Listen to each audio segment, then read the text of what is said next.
안녕하세요. 세포언니 한지원입니다. 오늘은 중년 남성들에게 남아있는 연애 감정, 감성에 대한 이야기를 나눠볼 텐데요.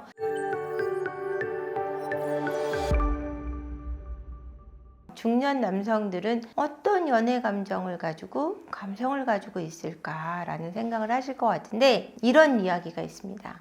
몸이 늙지, 마음이 늙지 않는다라는 얘기가 있는데요. 여성들이 항상 예쁘다는 말을 좋아해요. 20살에도, 30살에도, 40에도, 50에도, 60에도, 70에도, 80에도, 90이 되신 할머니에게도 고우세요, 예쁘세요 그러면 기분이 굉장히 좋아하듯이, 이 남성들도 늘 10대던, 20대던, 30대던, 40대던, 50대던 당신이 정말 최고다 라는 말을 좋아하게 돼 있는데, 이들의 인정 욕구는 동의하지 않는다라는 얘기입니다. 연애 감정을 이야기할 때 여자는 사랑을, 남자는 인정을 먹고 산다는 이야기가 있듯이, 중년 남성의 연애 감정도 20살의 남자의 감성과 다를 게 없다는 거죠. 그렇다면은 결혼을 했는데도 연애 감정이 남아있냐 라고 얘기를 하실 것 같은데, 결혼을 해서도 연애 감정이 남아서 내 아내와 연애 감정을 나눌 수 있다면 그게 정말 베스트 아닐까요? 근데 이 연애 감정이 아내에게 줄어드는 이유도 우리가 조금 생각해 봐야 될 것 같습니다. 연애 감정이 줄어든다는 이유는 내가 그 사람을 봤을 때 더 이상 설레지 않고 기대치가 없다라는 얘기거든요. 연애라는 것은 그 사람을 만나러 갈 때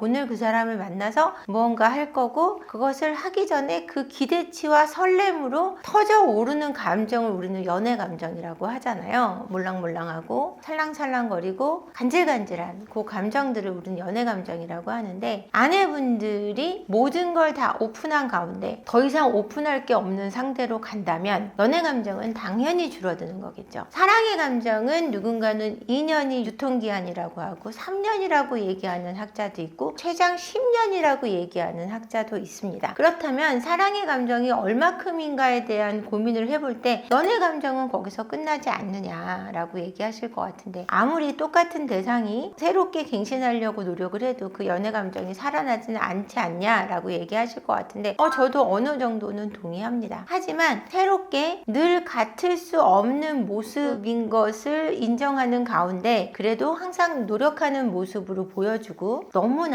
바닥까지 망가지는 모습을 보여주지 않는다면 그래도 그 연애 감정을 지키는 데는 도움이 될 것 같고요. 부부간에 이 남성들의 연애 감정은 시각적으로 연애 감정을 느낀다고 생각하시면 되는데요. 아내가 여전히 아름다울 때, 내 이상형에 맞는 여성을 만났을 때 그 여성을 정복하고자 하는 욕구가 가장 첫 번째 연애 감정이라고 말씀드릴 수 있을 것 같아요. 더불어서 정복욕이 생겼을 때 이 여자에게 나를 어필하고 싶고 나를 보여주고 싶은 욕구가 들고, 그 욕구로 인해서 내가 얼마나 괜찮은지에 대한 인정을 받고자 하는 인정 욕구가 발동하게 되고요. 그 인정을 받음으로 해서 더 잘하고 싶어지는 마음, 이런 마음은 20대나 30대나 중년의 남성이나 같다는 이야기를 해드리고 싶습니다.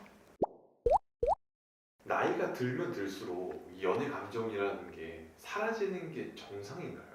나이가 들면 들수록 사라진다기보다 상처 입는다는 표현이 맞는 것 같아요. 상처를 사랑과 이별을 통해서, 또는 결혼과 이혼, 또는 결혼 생활 속에서의 상처들을 통해서 그 연애 감정을 펼칠 수 있는 기간이 없다 보면 그 연애 감정이 안으로 이렇게 잠재워지는 거지, 그것이 없어진다고 생각하지는 않습니다. 새롭게 누군가를 만났을 때 남성들의 경우는 시각적인 자극, 여성들의 같은 경우는 청각적인 자극 또는 후각적인 자극에 의해서 많이 사랑을 느끼게 되거든요. 이랬을 때 내가 뭔가 새롭게 다시 인정받고 사랑받을 수 있다는 어떤 기대감이 그 연애 감정을 살아나게 한다고 저는 생각해요. 남자들이 나이가 들면 들수록 감정 표현이 서툴러지는 걸까요? 아니면 좀 더 솔직해지는 걸까요? 나이가 들면 들수록 감정 표현할 수 있는 힘이 약해지는 것 같아요. 내가 계속해서 감정 표현을 해왔는데도 내가 얻을 수 있는 것이 그다지 없었다라는 어떤 결론적인, 비극적인 결론 끝에, 내가 연애를 해보고 결혼도 해봤지만 그 안에서 어떤 행복함을 얻지 못했다면 내가 감정을 표현하는 것이 굉장히 무가치했다라고 느낄 것 같고요. 그 경험 속에서 그 감정을 표현하는 것이 불필요하다라고 느낄 때 그것이 아무래도 줄어들지 않나라는 생각이 듭니다. 중년 남성들이 그 연애 감정의 힘을 지속시키는데 좀 가장 중요한 역할을 하는 것들이 무엇이 있을까요? 내가 스스로 지키는 데는 나 스스로 갖는 자신감, 내가 어떤 여성에게도 매력적일 거라는 자신감도 있어야 되고요. 특히 결혼을 했다면 아내에게 내가 매력적인 남자로 남아있다는 자신감이 표현할 수 있는 힘도 기르게 할 거고, 그 다음에 남자들이 얘기하는 스태미너, 정력, 그 부분도 자신이 갖고 있는 자신감과 포함되는데요. 그런 부분도 굉장히 많은 역할을 할 것 같습니다. 40대가 돼서 눈물이 많아졌다 이런 얘기 네, 많이 네, 하잖아요. 네, 네, 네. 그런 것들이 조금 영향을 미칠까요? 그러니까 나이가 들면서 남성들은 여성 호르몬이 좀 늘어나고 여성들은 남성 호르몬이 늘어난다라고 해요. 그래서 50대, 60대가 되면은 어떤 역할이 바뀌거나 아니면 성격이 바뀌어 있는 경우가 많다라고 얘기를 하는데, 호르몬의 변화이기도 하지만 경험치에 따른 학습된 결과이기도 한 것 같아요. 그러다 보니까 남성들이 눈물이 많아지는 이유는 여성적인 호르몬에 대한 변화기도 하고, 삶에 대해서 내가 이루고자 했던 것에 대해서 이루지 못한 정서적인 어떤 절망감이 더해진 부분이 아닐까라는 생각이 듭니다. 왜 그런 생각 많이 하실 것 같아요. 내가 젊었을 때 이 여자랑 결혼했으면 어땠을까? 맞아요. 그거는 아내분도 그런 생각해요. 내가 그때 그 첫사랑하고 헤어지지 말걸. 그때 싸우고 끝내는 게 아니었는데 내가 이 인간 만나려고 내가 그 사람하고 헤어지지 말았어야 되는데. 남자분들도 내가 그때 그 여자랑 결혼했다면 지금처럼 괴롭지는 않을 텐데 이런 생각 하실 텐데요. 그 여자분하고 했어도 똑같아요. 본인이 갖고 있는 그 원가족과의 관계에서 어떤 여성을 만나도 그걸 투영할 가능성이 높고, 성격 차이가 크지 않다면은 어차피 본인이 좋아하는 취향이 비슷하고 비슷하게 살아갈 가능성이 크기 때문에 그게 크게 다르지는 않을 거야. 뭐 재산적으로 만약에 되게 차이가 컸다, 그 집은 재벌집 딸이었고 이쪽은 아니다, 그러면 뭐 사는 형태가 달라질 수는 있겠지만 정서적인 부분이 크게 틀리진 않았을 거라는 생각이 듭니다. 그런 후회는 접어두시죠. 배우자가 아닌 다른 사람한테 감정을 느낀다. 그때 나를 어떻게 컨트롤해야 되냐 이런 질문도 많이 본 것 같아요. 제가 그 남자의 성적 다양성에 대해서 말씀을 드렸는데 그 결과가 이런 거였거든요. 성적 다양성 때문에 내가 다른 여성에게 끌리는 거지, 내가 그 여자를 사랑해서라고 생각하면 안 된다. 그렇기 때문에 자기 마음을 바로잡을 수 있어야 된다라는 결론이 나와 있었는데, 이처럼 다른 이성에게도 설렐 수 있고요. 저는 그게 인간의 당연한 본능인 것 같아요. 제가 얼마 전에 상담을 받았는데 이런 얘기 하시는 거예요. 결혼 전에 속궁합이 잘 안 맞았는데 다른 부분이 다 마음에 들어서 결혼했는데 지금은 속궁합이 문제가 된다라고 얘기를 하시는 거여서 관계를 잘 안 하게 된다. 그래서 저한테 상담을 오시게 됐는데, 왜 그런데도 결혼을 했냐 그랬더니 친구들이 결혼하면 다 와이프랑 안 하게 된다 그래서 그렇게 결혼하고서의 그 속궁합이 중요한지 몰랐다는 거예요. 그래서 결혼하고서의 속궁합은 굉장히 중요하다. 그게 거의 50% 이상 70%까지 차지를 하는 게 결혼인데 그렇게 생각한 건 굉장히 잘못하신 것 같다. 그래서 이것도 우리가 상담을 통해서 해결하자 결론을 내리고 상담을 진행하고 있는데요. 중년 남성들이 아내와 관계를 갖게 되지 않는 이유가 뭐냐면 아내의 윤활이 잘 되지 않을 때 그 부분에 대해서 굉장히 스트레스 받아 하시고요. 그러니까 이거는 여성유원이라든지 산부인과라든지 어떤 그런 치료로도 가능한데 그걸 모르고 계시는 분들이 일단 많고요. 그 부분도 좀 저는 가실 수 있었으면 좋겠어요. 적극적으로 치료를 받으셨으면 좋겠고, 두 번째, 아내가 너무 씻지 않는다 하시는 분도 있어요. 정말 청결을 유지하는 거는 배우자에 대한 배려고 나를 위한 첫 번째 케어가 아닐까라는 생각이 들고요. 세 번째, 너무 살찐 아내하고 하고 싶지 않다라고 얘기합니다. 너무 망가진 내 모습을 보여주는 거, 그거는 극히 진짜 조심하셔야 되는, 방어하셔야 되는 문제가 아닐까라는 생각이 오늘 드네요. 서로 부부간의 성에 있어서, 연인 간의 성에 있어서 깔끔하고 정말 보기 싫을 정도로 자신을 놓아버리는 상태로 그 관계를 이어가진 않았으면 좋겠습니다. 오늘 중년 남성들에 대한 이야기를 해드렸는데, 중년 남성들도 청년과 똑같은 마음으로 살아가고 있다는 말씀 해드리고 싶고요. 그러니까 중년 남자가 그닥 이렇게 생각하실 때는 아니라는 거죠. 그들도 똑같이 10대, 20대, 30대 남성들과 같이 인정받고 싶고 사랑받고 싶고, 그리고 기댈 곳이 필요하다라는 얘기, 더 기댈 곳을 찾는다는 얘기를 오늘 해드리고 싶네요. 오늘은 결혼하기 전에 몰랐었던 3가지에 대한 이야기를 할 텐데요. 여러분들 많은 댓글을 남겨주시면 저희가 댓글 읽기로 또 다시 찾아뵙겠습니다.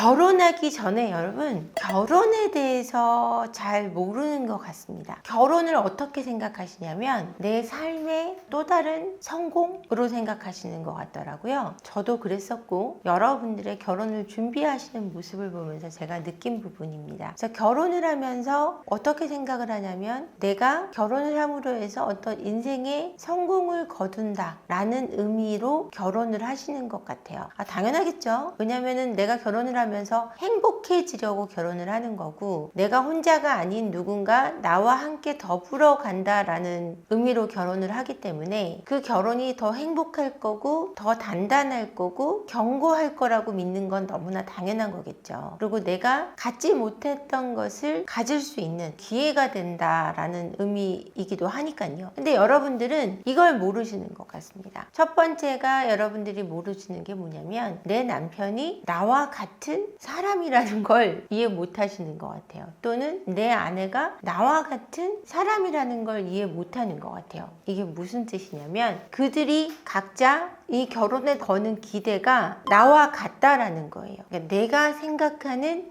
행복의 기준으로 살아갈 거라고 믿는다는 거죠. 그래서 남편이 변화될 거라는 거, 아내가 변화할 거라는 것은 계산에 넣지 못한다라는 것입니다. 그것이 내 계산에 있지 않기 때문에 이 사람이 영원히 연애할 것처럼 나를 대해줄 줄 거고 이 사람이 연애 때처럼 영원히 예쁠 거라고 믿는 그 마음으로 결혼을 하게 된다라는 거죠. 이때 첫 번째 결혼에 리스크가 발생하는 겁니다. 결혼이라는 것은 일상생활로 돌아가는 하나의 삶의 한 흐름이기 때문에 자신의 모습으로 그대로 돌아갈 수밖에 없다라는 것을 여러분들이 계산에 넣지 못한다는 거예요. 두 번째, 시댁과의 관계에서의 환상을 갖고 결혼을 하시게 됩니다. 이때 결혼을 하면서 이 시댁과의 관계에서의 환상이 깨지는데요. 내가 생각한 며느리로서의 역할, 사위로서의 역할만으로는 그들이 원하는 사위나 며느리가 되지 못한다라는 겁니다. 나는 내가 할 도리만 하면 되는 거지 라고 생각하거나 아니면 내가 마음을 다해서 잘하면 그들이 만족할 거라고 믿는 데서 계산의 오류가 발생하게 되죠. 그들이 원하는 상은 내가 원하는 상과 전혀 다를 수 있다는 것을 모른다라는 것입니다. 세 번째는 처음에 언급했던 결혼의 진짜 모습인데요. 결혼의 진짜 모습은 성공한 나의 하나의 어떤 의식이 아니라 내 삶을 완전히 진짜로 결정짓는 하나의 통로라는 겁니다. 내가 그 결혼을 거침으로 해서 행복하게 영원히 잘 살았습니다라는 동화가 아니라 내가 지금까지 살아온 것처럼 일상을 살아가게 됨으로 해서 많은 갈등 또는 어려움, 삶의 벽들에 부딪히게 된다라는 사실은 생각하지 못하고 결혼을 하게 되시는데요. 이 세 가지를 들어드리는 이유는 모두 짐작하고 결혼하는 데 있어서의 오류를 범하는 것이기 때문입니다.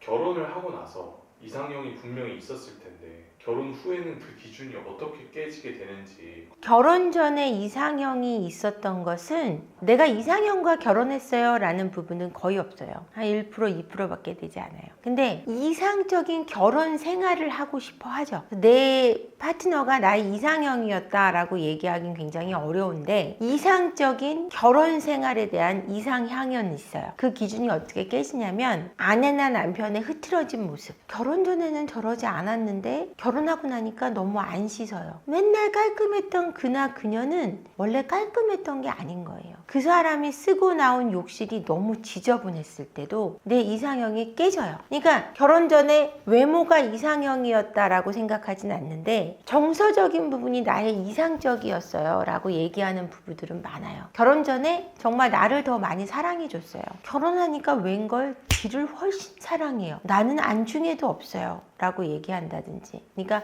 음식을 먹는 데 있어서 결혼 전에는 항상 아내나 애인에게, 남친이나 여친에게 먹을 걸 먼저 권해주던 사람이 결혼하고 나니까 맛있는 게 있으면 먼저 입에 넣는 거죠. 이런 걸 보고 깨지기도 하고요. 욕실을 쓰고 나왔는데 그 욕실이 너무 지저분할 때, 퇴근하고 돌아왔을 때 옷을 벗어놓은 것들이 이렇게 허물벗듯이 그 자리에서 확 벗는 분들이 있거든요. 그 자리에 이렇게 벗어놓고 탁 나와서 주무시는 분들 계세요. 너무 피곤하면 그럴 수는 있는데 최소한으로 옷걸이에 걸 걸거나 행거에다 걸어놓을 수도 있는데 이것조차 안 하시는 분들이 있거든요. 이런 데서 조금씩 멘붕이 온다는 얘기를 제가 들었거든요. 그러니까 이런 생활 태도들을 보면서 이상형이 깨지는 거예요. 내 생활 태도를 계속해서 깔끔하게 유지하는 건 굉장히 중요하겠죠. 근데 습관이 돼 있지 않은 사람들은 이게 결혼해서 되지 않는다라는 거예요. 이 모습까지 날 당연히 사랑하겠지 라고 믿고 마음대로 생활하게 되는데 이렇게 될 때 이상형이 깨지게 되어 있습니다. 연애를 할 때 되게 매력적이라고 느꼈던 부분이 결혼 후에 많이 바뀌기도 하는데요. 어떻게 바뀌게 되는지. 이거는 굉장히 많아요. 이런 얘기 있어요. 공대에 홍일점들이라고 여학생들이 한두 명이 들어와요. 그래서 우리 과에 홍일점이 있어. 막 좋아한단 말이에요. 근데 꽈팅하고 이럴 때 보면 제가 오게 튄 거예요. 쟤 때문에 못해. 이런 식으로 처음에는 굉장히 좋았던 점이 뒤에 가서 안 좋아지는 게 이게 결혼이라는 건데 남편이 너무 리더십이 있어서 좋아한 거예요. 어디 가서든지 나서고 끌고 가고 너무 멋있다. 이런 남자라면은 믿고 갈 수 있어 라고 결혼했더니 결혼해서 나한테까지 그러는 거예요. 시키는 대로 해야 되고 하라면 하라 그러고 이런 거를 마초 기질이라 그래요. 리더십인 줄 알았는데 리더십이 있다고 결혼했더니 마초 기질을 부리는 거예요. 내 맘대로 안 되면 안 되는 거예요. 이렇게 매력적인 부분이 나를 괴롭히는 부분으로 바뀌고 너무 깔끔하고 정결해서 좋아했던 여자분이 아내가 결혼했더니 청결강박인 거예요. 먼지 하나 앉아있는 거를 못 봐요. 같이 앉아서 얘기하고 나눌 수가 없어요. 계속 닦고만 다니고 땀 하나만 흘려도 펄펄 뛰고 목욕하고 나오지 않으면 침대에 앉을 수 없고 막 이런 일이 벌어지는 거죠. 그래서 이런 식으로 그게 너무 강할 때 깔끔하다 그랬는데 너무 심각할 때 리더십이 있을 때 너무 나한테까지 리더십을 발휘하려고 할 때 적정하지 않은 매력이 결혼 후에 매력을 미워할 수 있는 미운 털로 바꿔버리는 것 같습니다. 결혼 전에는 당연하다고 느꼈는데 결혼을 하고 나서 되게 고마운 일이 돼버린 그런 경우도 있을까요? 그러니까 이거는 경제적인 부분일 것 같아요. 결혼 전에 이런 게 있어요. 남자친구가 항상 밥을 샀어요. 그래서 항상 밥을 사주고 데이트 비용을 지불하던 그가 결혼하고 나더니 경제권을 각자 가져가자라고 요즘에 많이 얘기하잖아요. 그래서 결혼을 딱 하고 나더니 이제는 더 이상 데이트 비용을 내지 않는 거죠. 가끔 가는 외식에서 네 돈 내 돈을 따지게 되는 이 커플에서 밥을 사는 일이 발생할 때 고마울 수 있는 이런 상담을 제가 받아본 적이 있어요. 그러니까 결혼 전에는 그게 당연한 줄 알았는데 결혼하고 나서 경제권을 각자 가져가다 보니 이 부분에 있어서 남편이 너무 철저하게 계산을 하게 돼서 이제 밥을 사면 고맙다라는 얘기를 제가 들어본 적이 있거든요. 근데 요즘 세대는 이런 일들이 굉장히 많아요.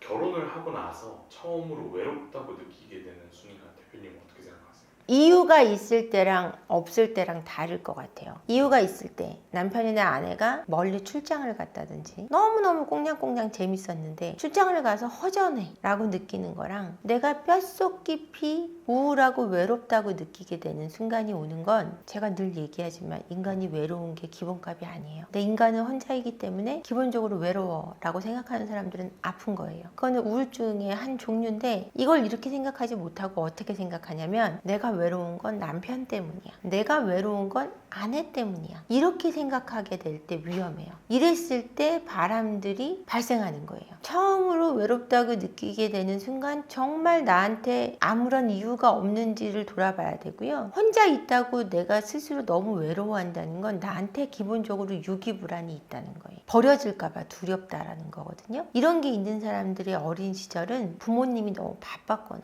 내가 유학을 했거나 기숙사에 있었거나 엄마 아빠랑 이혼을 해서 떨어져 있었거나 할머니 밑에서 컸거나 이렇게 부모를 잘 보지 못한 경우가 많아요. 나한테 유기불안이 있는지 없는지부터 아셔야 되고요. 그냥 그리워서 외롭다랑 괴로워서 외롭다랑 구분하셔야 된다는 얘기를 해드리고 싶어요. 결혼하기 전에 이런 것들은 몰랐었다라는 얘기를 해드렸는데 그 중에 가장 핵심은 여러분은 결혼에 대해서 모르셨다라는 거예요. 결혼은 내 삶의 연장선이에요. 근데 어떤 인생의 성공의 전환점으로 생각하는 것 같아요. 전환점으로 여기지 말고 연장선으로 생각하셔서 내 삶을 잘 지켜가고 행복하게, 그 연장선에 또 다른 연장선을 가진 사람이 들어왔으니 그 사람의 연장된 삶도 인정해주고 내 연장되어가는 삶도 인정하면서 고르게 행복하게 살아가시기를 바라겠습니다. 오늘 영상 끝까지 봐주셔서 감사하고요. 구독과 좋아요, 알림, 많은 댓글 부탁드리겠습니다. 고맙습니다.